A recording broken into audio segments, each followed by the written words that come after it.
Assalamualaikum warahmatullahi wabarakatuh. Halo teman-teman semuanya. Ketemu lagi dengan aku. Pada video kali ini aku akan membahas mengenai materi jenis-jenis sekuritas. Sebelum itu izinkan aku memperkenalkan diri terlebih dahulu ya. Nama aku Nanda Novitasari dengan akhiran NIM atau nomor induk mahasiswa 2023. Aku dari kelas Sekuritas dan Portofolio Diploma 3 Administrasi Keuangan kelas B. Nah, pada slide pertama ini teman-teman, saya akan menyampaikan mengenai outline apa yang akan saya jelaskan pada materi jenis-jenis sekuritas.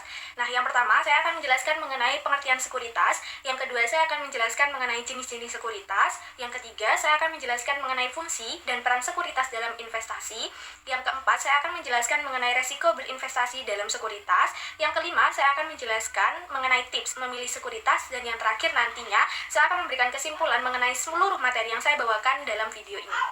Nah, di sini masuk pada slide mengenai pengertian dari sekuritas itu sendiri. Teman-teman, merujuk dari Kamus Besar Bahasa Indonesia atau KBBI, pengertian dari sekuritas itu hampir sama. Jadi KBBI itu mengartikan sekuritas itu hampir sama dengan arti yang diberikan oleh OJK atau Otoritas Jasa Keuangan, yang mana OJK sendiri mengartikan bahwasanya sekuritas adalah surat bukti utang piutang atau bukti kepemilikan modal dalam bentuk surat berharga yang kemudian dapat diperdagangkan, seperti misalnya obligasi, sekuritas deposito, hipotek, wesel, kupon, jaminan, dan lain sebagainya.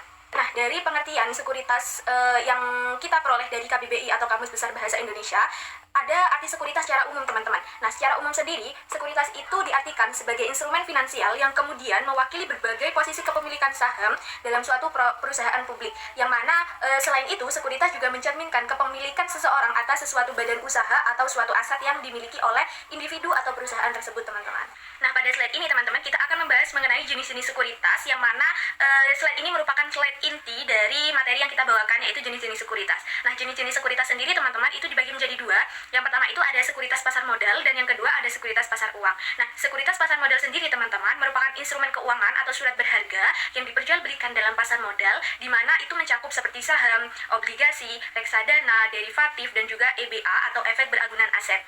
Nah, yang kedua ada sekuritas pasar uang. Nah, sekuritas pasar uang sendiri merupakan surat berharga yang diperjualbelikan di pasar uang, teman-teman. Di mana sekuritas pasar uang sendiri merupakan pasar keuangan yang menyediakan instrumen investasi jangka pendek atau kurang dari 1 tahun, teman-teman.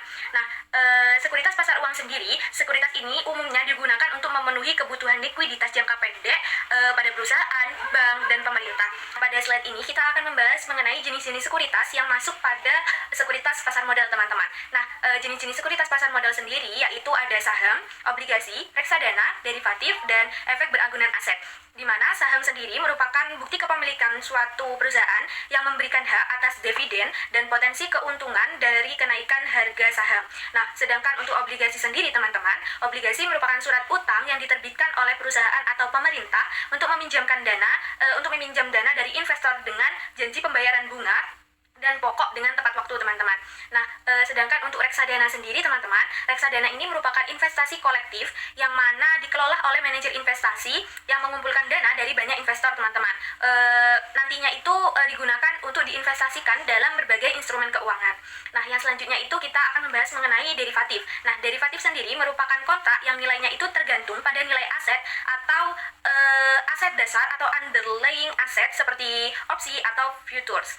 Nah, yang terakhir itu ada efek beragunan aset. Nah, efek beragunan aset sendiri, teman-teman, merupakan surat berharga yang diterbitkan dengan menggunakan aset keuangan atau aset keuangan ini seperti KPR atau kredit kepemilikan rumah, terus seperti kredit kendaraan atau piutang lainnya, yang mana nantinya itu digunakan sebagai jaminan, teman-teman.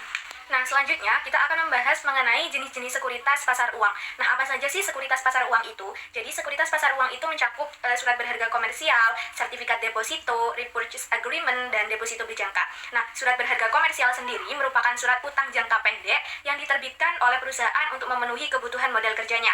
Nah, sedangkan sertifikat deposito sendiri merupakan instrumen simpanan yang diterbitkan oleh bank sebagai bukti simpanan berjangka dengan suku bunga tetap dan dengan jangka waktu tertentu. Nah, untuk repurchase agreement sendiri merupakan perjanjian di mana satu pihak menjual sekuritas kepada pihak lain dengan kesepakatan untuk membeli kembali sekuritas tersebut pada harga tertentu di masa depan nantinya. Nah, sedangkan untuk deposito berjangka sendiri, deposito berjangka ini merupakan simpanan di bank dengan jangka waktu tertentu dengan bunga tetap. Pada slide ini kita akan membahas mengenai fungsi dan peran sekuritas dalam investasi. Tapi sebelum kita masuk pada fungsi dan peran sekuritas dalam investasi, saya akan menjelaskan terlebih dahulu fungsi sekuritas itu sendiri. Nah, fungsi sekuritas sendiri adalah sebagai instrumen investasi dan pendanaan. Sedangkan fungsi dan peran sekuritas dalam investasi itu ada 5. Yang pertama yaitu penghimpun dana ya. Jadi fungsi dan peran sekuritas dalam investasi yang pertama itu ada penghimpun dana. Nah, penghimpun dana sendiri merupakan proses mengumpulkan modal atau dana yang biasanya itu didapat dari investor atau peminjam yang mana nantinya digunakan untuk tujuan ekspansi bisnis, proyek investasi, ataupun kegiatan keuangan lainnya. Nah, sedangkan untuk diversifikasi portofolio sendiri, itu merupakan strategi untuk menyebarkan investasi ke berbagai jenis aset atau sekuritas, yang mana berguna untuk mengurangi resiko yang ada. Nah, nantinya dengan diversifikasi ini, resiko kerugian total bisa diminimalkan. Nah, karena itu setiap aset bisa memiliki kinerja yang berbeda-beda dalam kondisi pasar yang berbeda pula. Nah, yang selanjutnya itu ada peningkatan likuiditas pasar. Nah, pada peningkatan likuiditas pasar ini digunakan untuk mempermudah proses jual beli.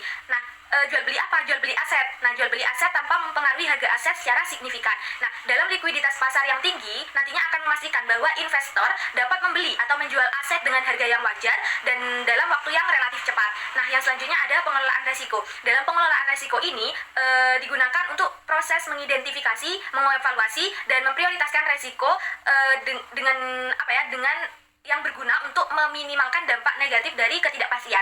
Nah, nantinya strategi pengelolaan resiko bisa berupa asuransi, diversifikasi, atau penggunaan perintah stop loss dalam portofolio investasi itu sendiri.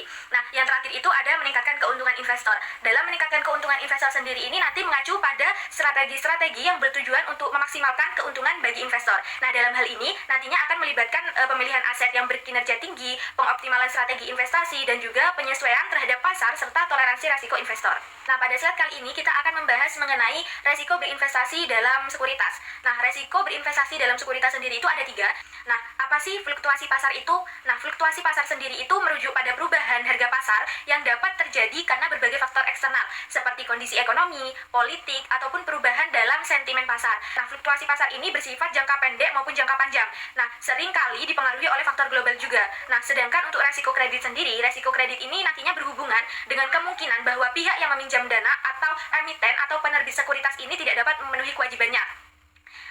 Dengan kata lain, gagal membayar kembali utang atau bunganya. Yang terakhir itu ada resiko inflasi. Resiko inflasi sendiri itu nantinya terjadi ketika tingkat inflasi lebih tinggi daripada tingkat pengembalian yang diharapkan.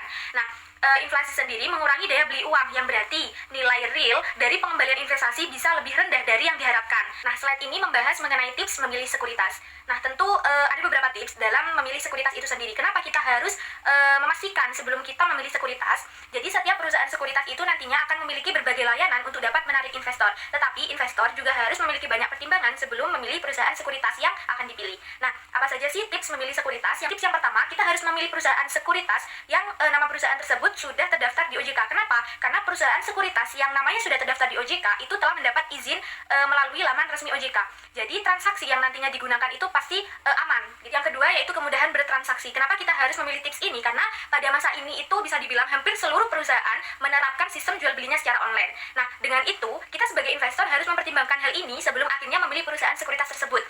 Jadi kita sebagai investor harus bisa mencari tahu terlebih dahulu terkait proses transaksi yang harus dilakukan nantinya di perusahaan sekuritas yang akan kita pilih. Nah, yang ketiga itu ada riset yang diberikan. Nah, perusahaan sekuritas biasanya akan memberikan berbagai analisa yang berhubungan dengan kondisi pasar pada saat itu secara rutin. Jadi biasanya perusahaan sekuritas itu akan memberikan kita sebagai investor itu analisa yang berhubungan dengan kondisi pasar saat itu gitu. Jadi kita sebagai investor juga dapat menjadikan riset itu sebagai bahan pertimbangan. Jika kita merasa analisa yang mereka lakukan sudah cukup mendalam serta sesuai dengan keperluan yang kita mau atau sesuai dengan perusahaan sekuritas yang seharusnya, kita dapat mempertimbangkan perusahaan sekuritas itu bisa kita pilih atau tidak. Jadi seperti itu. Nah, yang terakhir itu ada perhatikan nilai setoran dan fee. Nah, fee transaksi itu merupakan salah satu sumber pendapatan dari perusahaan sekuritas tersebut. Nah, agar tak salah memutuskan, kita sebagai investor baiknya melakukan riset terlebih dahulu mengenai perusahaan sekuritas yang terbaik yang mematok biaya pelayanan yang terjangkau. Jadi seperti itu teman-teman. Selanjutnya kita masuk pada slide yang terakhir yaitu kesimpulan.